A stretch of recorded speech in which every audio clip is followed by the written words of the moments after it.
কখনো ভেবে দেখেছেন আমরা জিহ্বার সাথে সাথে কান কেন পেয়েছি? এবার আপনি বলবেন এ তো সহজ কথা, যাতে আমরা কথা বলার সাথে সাথে শুনতেও শিখি। এবারের আরো একটা গুরুত্ব আছে। আগে আমাকে বলুন, নিজের প্রশংসা শুনতে কার না ভালো লাগে? সবারই ভালো লাগে। এটাই হলো মূল কথা। যদি এই কান দিয়ে আপনি নিজের প্রশংসা শুনতে চান, তাহলে সর্বপ্রথম এই জিহ্বা দিয়ে অন্যের প্রশংসা করতে শিখুন। এবার প্রশংসার বিষয়ে একটা অত্যন্ত গুরুত্বপূর্ণ কথা আপনাদের বলি। কখনো যদি কারোর প্রশংসা আপনি করেন, তাহলে সবার আগে সেই ব্যক্তির উৎসাহ বেড়ে যায়। আর তারপর নিজে যদি ভেবে দেখেন, তাহলে নিজের মনেও সন্তুষ্টি আর প্রশান্তি চলে আসে।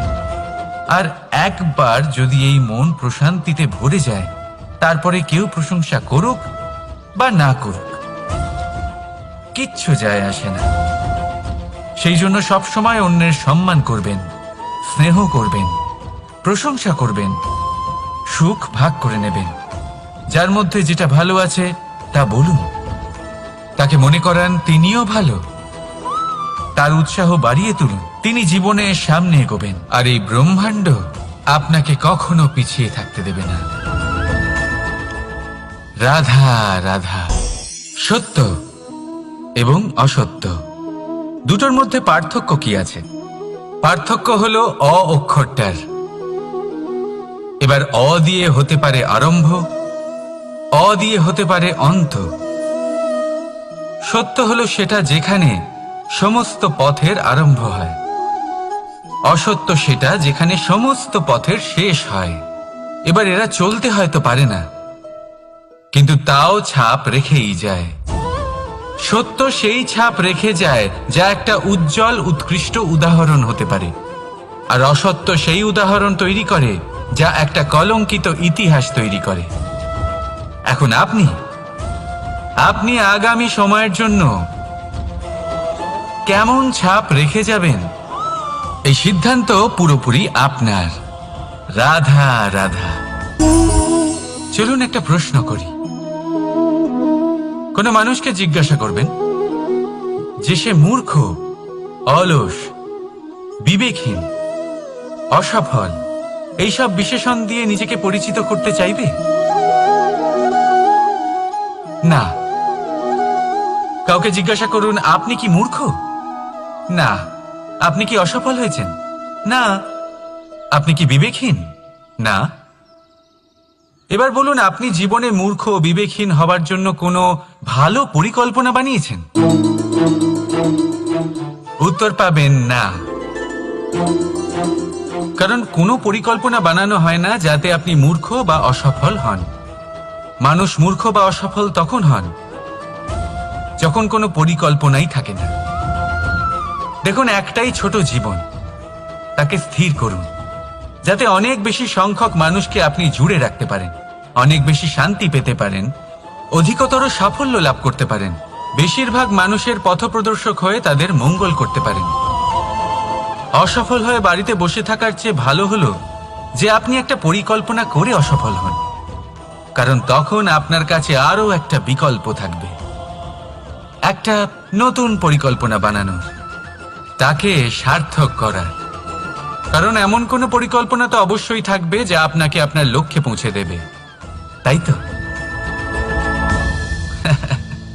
রাধা রাধা।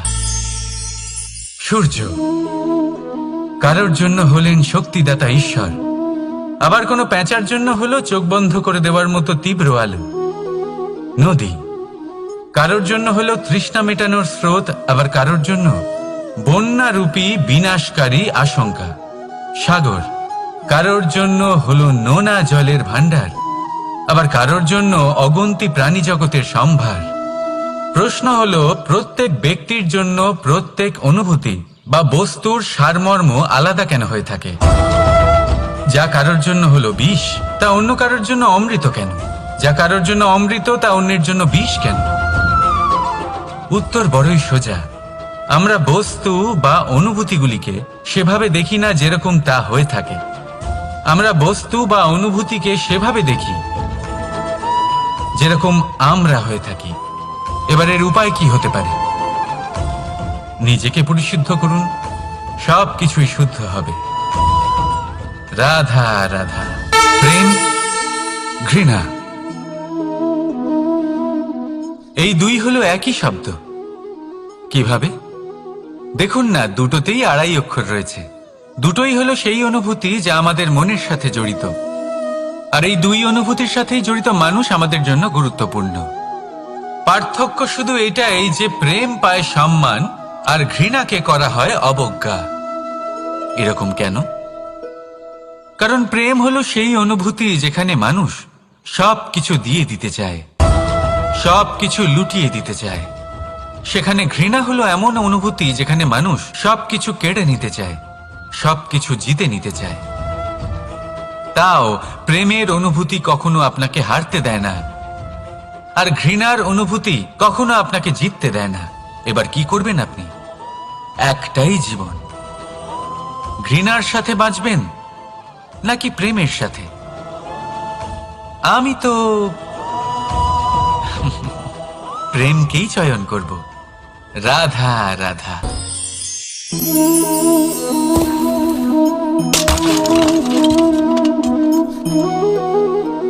এ কি হলো? আমি আঘাত পেতেই এটা হাত থেকে পড়ে গেল কেন? ভেঙে গেল কেন?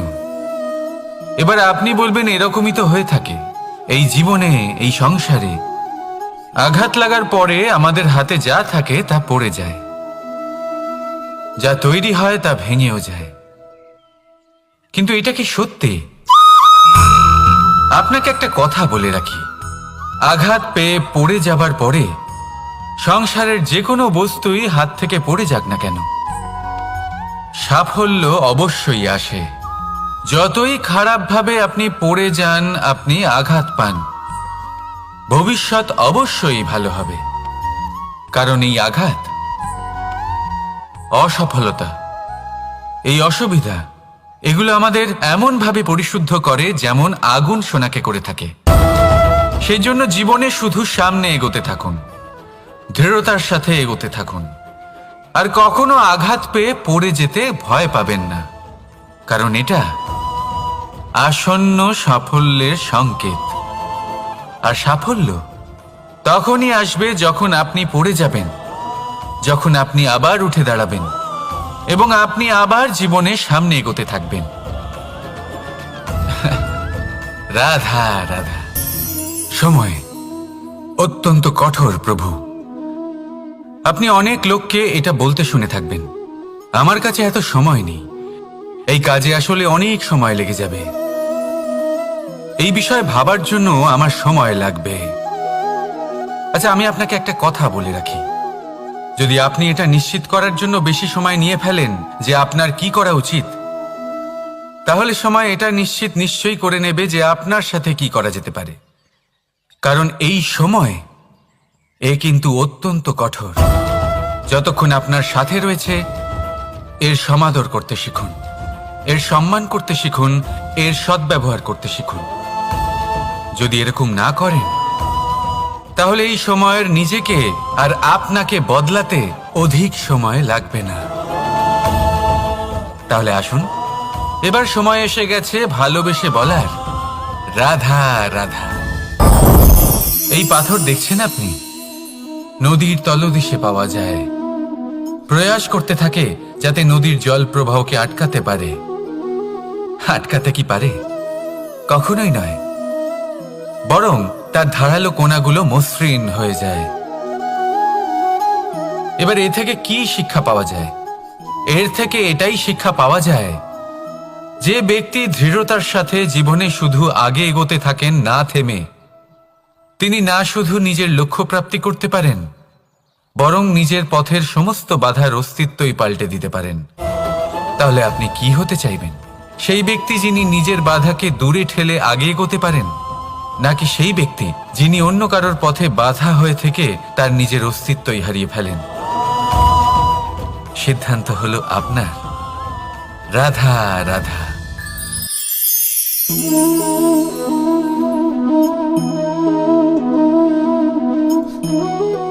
এই শুকনো পাতা দেখতে পাচ্ছেন?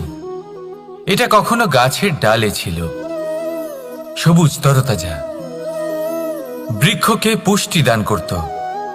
কিন্তু যেই এটা শুকিয়ে গেল, যেই ও পুষ্টি সরবরাহ করা বন্ধ করে দিল, ওকে ফেলে দেওয়া হলো। এবার আপনি বলবেন, এটাই তো হলো সত্যি, এটাই তো হলো সংসারের তিক্ত সত্যি। এই সংসার ততক্ষণ পর্যন্তই আপনাকে নিজের সাথে রাখবে যতক্ষণ আপনি নিজেকে উপযুক্ত বানিয়ে রাখতে পারবেন। আমি এটা বলবো না যে এটা হলো মিথ্যে, কিন্তু এটা অবশ্যই বলবো যে এটা সম্পূর্ণ সত্যি নয়। সম্পূর্ণ সত্যি হলো এটাই যে যদি আপনি চান তাহলে চিরকালের জন্য সংসারকে পুষ্টি দান করতে পারেন, আর চিরকালের জন্য সংসার আপনাকে নিজের সঙ্গে রাখতে পারে। কিভাবে? এই শুকনো পাতার উদাহরণই আপনাকে দিচ্ছি। এই শুকনো পাতা প্রথমে টুকরো হবে, তারপরে বৃষ্টির জলের সাথে গলে যাবে, তারপর সার হবে, তারপর সেই বৃক্ষের গোড়াতেই সমাহিত হবে, একটা নতুন অঙ্কুরকে একটা নতুন জীবন দেবে। তাহলে আপনি ভাবুন, আপনি নিজের জীবনের সাথে কি করতে চান? যদি কখনো আপনি পড়ে যান, অসফল হয়ে থাকেন, তাহলে আপনি কি এই উৎসাহ হারিয়ে ফেলবেন, নাকি আবার উঠে দাঁড়াবেন আর আবার এক নতুন সংসারের রচনা করবেন? সিদ্ধান্ত আপনার। রাধা রাধা। জীবনে দুই ধরনের আবেগ রয়েছে যার কোনো মূল্য নেই। আমার কথার অর্থ এটা নয় যে এদের কোনো গুরুত্ব নেই, গুরুত্ব যথেষ্টই রয়েছে, শুধু এদের জন্য আপনাকে কোনো মূল্য দিতে হয় না। প্রথম আবেগ হলো আনন্দ, প্রসন্নতা। এটা আপনি যে কোনো জায়গায় খুঁজে পেতে পারেন যদি আপনি খুঁজে পেতে চান। আপনি কোনো পুষ্পের সৌন্দর্য দেখে প্রসন্ন হতে পারেন। বায়ুর কারণে যখন একটি বৃক্ষ শিহরিত হয় সেটা দেখে আপনি প্রসন্ন হতে পারেন। একটা ছোট্ট শিশুর কলরব শুনেও আপনি প্রসন্ন হতে পারেন। একটা ক্রন্দনরত বালককে হাসিয়ে আপনি প্রসন্ন হতে পারেন।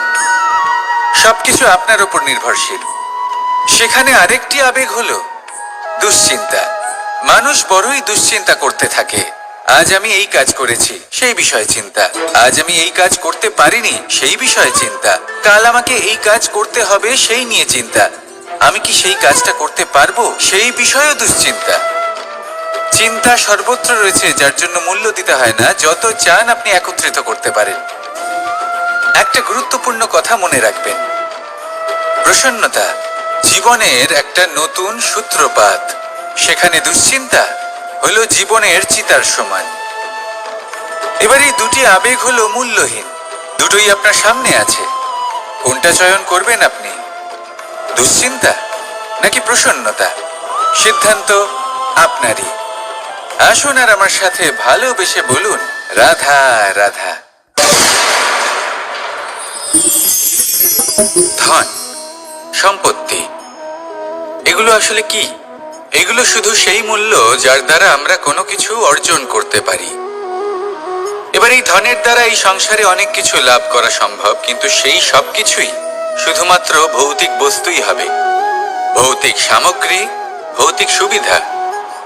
অর্থাৎ আপনার কাছে যতই ধন থাকুক, তা আপনাকে শান্তির ঘুম এনে দিতে পারবে না, আপনাকে জীবনের বাস্তব সুখের অনুভূতি লাভ করাতে পারবে না, কারণ এগুলো ভৌতিক ধন। এই ভৌতিক বস্তুই অর্জন করাতে সক্ষম। বাস্তবিক ধন কি? যদি এই প্রশ্ন আপনার মনে আসে, তাহলে তার উত্তর আমি আপনাকে দেব একটা উদাহরণের মাধ্যমে। কখনো আপনি শুনে থাকবেন যে একজন পিতা আজীবন অনিষ্ট করেন, অনর্থ করেন, খারাপ কাজ করেন শুধু ধন অর্জনের জন্য। তিনি ভাবেন যে আমি ধন অর্জন করব আর নিজের সন্তানকে একটা উজ্জ্বল ভবিষ্যৎ প্রদান করব, একটা সুখ স্বাচ্ছন্দ্যময় জীবন দান করব। এবার সন্তান যখন জন্ম লাভ করে, তখন সে ভাগ্যের জোরে সেই ধন ভোগ করে। যেরকম সে পায় সেরকমই তার ব্যবহার সে করে। কখনো আপনি এটাও দেখে থাকবেন যে সেই সন্তান সমস্ত ধন নষ্ট করে ফেলে, আর সেই পিতা যিনি সমস্ত ধন সঞ্চয় করেছেন, যিনি সেই ধনের প্রভু, আজ সেই ধনের প্রহরী হয়ে রয়েছেন। এবার এরকম কেন হয়? এরকম তখনই হয় যখন সেই পিতা বুঝতেই পারেন না যে তার জীবনের আসল ধন কি। সেই আসল ধন তার সন্তানকে সে দিতেই পারে না। যদি পিতা তার সন্তানকে কর্মের জ্ঞান দিতে পারেন, উচিত কোনটা অনুচিত কোনটা সেই শিক্ষা দিতে পারেন, সংস্কারের প্রকৃত শিক্ষা দিতে পারেন, তবে সেটা ধনের থেকে অনেক বেশি গুরুত্বপূর্ণ। এটাই হলো জীবনের বাস্তব ধন। আপনি সেই কথা তো অবশ্যই শুনে থাকবেন, কুসন্তান হলে ধন সঞ্চয় করে কি হবে, সুসন্তান হলে ধন সঞ্চয় করে কি হবে। সন্তান যদি কুপুত্র হয় তাহলে সব নষ্ট করে ফেলবে, আর সন্তান যদি সুপুত্র হয় তাহলে ধন থাকুক না থাকুক সে নিজেই কর্মের পথে অগ্রসর হয়ে ধন অর্জন করবে আর নিজের জন্য এক উজ্জ্বল ভবিষ্যৎ গড়ে তুলবে। তাই সন্তানকে সম্পদ দেওয়ার আগে কর্মের জ্ঞান দান করুন, সুশিক্ষা দিন, কারণ এটাই হলো জীবনের প্রকৃত ধন। আসুন আর আমার সাথে ভালোবেসে বলুন, রাধা রাধা।